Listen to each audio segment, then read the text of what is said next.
তো চলে গেছিলাম ক্যালকাটা হাইকোর্টে। তো এখানে আসার কোনো তেমন উদ্দেশ্য ছিল না, জাস্ট ক্যালকাটা হাইকোর্টের সামনে চলে এসেছিলাম। তো ক্যালকাটা হাইকোর্টটাকে একটু নিলাম আর কি ভিডিওর মধ্যে। তো ক্যালকাটা হাইকোর্টটা বাইরে দিতে খুব সুন্দরই লাগে। এই যে দেখুন, মাঝখান দিয়ে একটা লাইন চলে গেল। তো হ্যাঁ, ক্যালকাটা হাইকোর্ট দেখতে খুব ভালো, সুন্দর আছে। তো ভেতরের এই বিল্ডিংটা খারাপ না, একটু বেশ খারাপ না, বেশ ভালোই। লাল বিল্ডিং, লাল লাল বিল্ডিং, সুন্দর সুন্দর বিল্ডিং। হ্যাঁ, খুবই সুন্দর। তো ক্যালকাটা হাইকোর্ট দেখানোর পরে আসল যে জিনিসটা দেখার বিষয়, সেই জিনিসটা হচ্ছে ক্যালকাটা হাইকোর্ট ছাড়াও মেইন যেই ভিডিওটা বানানোর উদ্দেশ্য, সেটা হচ্ছে একটু পরে জানতে পারবেন। একটু দেখে নিন ক্যালকাটা হাইকোর্টটা কেমন, তারপর বলছি।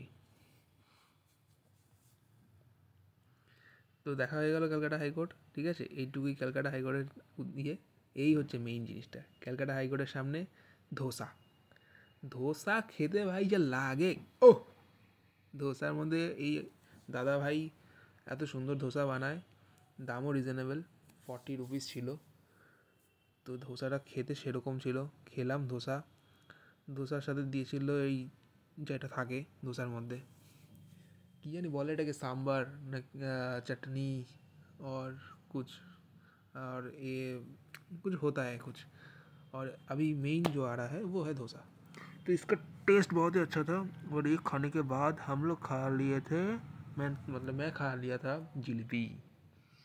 तो हाँ, वो भी बहुत ही बढ़िया था, एकदम क्रंची टाइप का जलेबी था ये। चलो मिलते हैं नेक्स्ट वीडियो पर। एक खाते खाते मैं, मेरा दिन ख़त्म हुआ। टाटा।